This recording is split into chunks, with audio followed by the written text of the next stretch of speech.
Désolé, je pensais pas venir vous emmerder encore une fois avant la fin de l'année. Mais après les sanctions de PFCOL, il y a encore eu un événement indirect, mais un événement quand même pour le football, c'est les mesures annoncées par le joyeux Jean Castex à propos du Covid. Le passe vaccinal, tout ça, bon. Ok. Spécifiquement pour le sport, il y a donc les jauges, 2000 personnes en intérieur, 5000 personnes en extérieur, qui ont par exemple pour conséquence immédiate de voir le combat du 15 janvier de Tony Yoka annulé, puisque tu peux pas organiser un combat à Bercy avec 2000 spectateurs, hein, tu t'exposes à un désastre économique. Et donc, les prochains matchs, en tout cas pour le mois de janvier, pour l'instant, vont donc être à 5000 personnes maximum. Alors, 5000 personnes, quel que soit le stade, hein, que ce soit la Baie des Champs, Furiani, Francis Leblay, le Parc des Princes ou le Vélodrome, c'est 5000. On ne fait pas de distinguo, tout le monde a la même enseigne, déjà, ça... Et puis surtout, il y a des clubs pour qui ça a des conséquences. Financièrement, pour Lyon, c'est quand même une très très mauvaise opération, puisque déjà le match contre Marseille sera rejoué à huis clos. Le match contre le PSG, il y aura que 5000 spectateurs, et le derby contre les Verts, il y aura que 5000 spectateurs. Donc le manque à gagner, pour le club de Jean-Michel Aulas, il est terrible.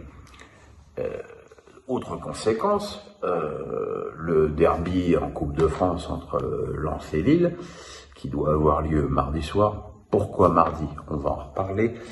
Se jouera donc, puisque c'est à partir du 3 janvier, et que le match a lieu le 4, il n'y aura que 5000 spectateurs.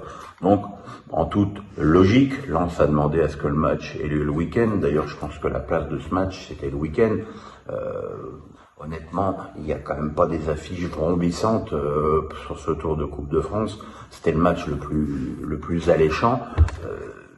Il fallait lui donner une belle exposition le week-end et pas le mardi soir où les gens rentrent du boulot, tristement en plus, parce que c'est la reprise en début d'année. Donc déjà, cette programmation, pour faire plaisir aux télés, pour changer, elle est aberrante. Lens a fait la demande, Lille a refusé et la Fédé a refusé aussi. Que Lille refuse, franchement, aller jouer à Bollaert dans un stade plein ou un stade où il n'y a que 5000 personnes, on peut comprendre que ce ne soit pas exactement la même chose pour eux. Quant à la Fédé, voilà, il y a des règlements. Voilà, ça c'est que d'atrocités ont été commises dans l'histoire avec ces règlements. Voilà, donc évidemment encore un manque à gagner pour les clubs. Alors on peut, en raisonnant par l'absurde, espérer que ça va calmer un petit peu les ardeurs dans les tribunes, parce qu'évidemment les cons, ils seront beaucoup plus visibles à 5000 personnes qu'à 40 000.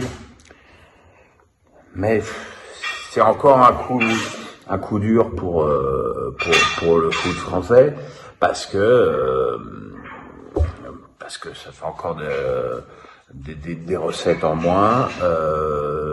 C'est pas parce qu'Amazon retransmet le championnat que tout va bien. Hein. Les chèques d'Amazon sont pas aussi forts pour permettre de penser que le foot français est en super bonne santé financière.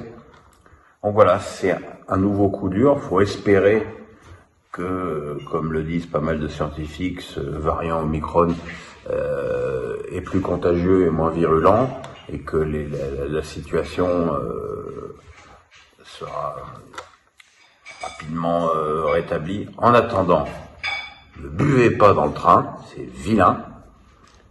Mangez pas debout, c'est vilain. Faites-vous vacciner, c'est bien. Voilà. Allez, à l'année prochaine pour de nouvelles aventures. Je vous fais des bisous.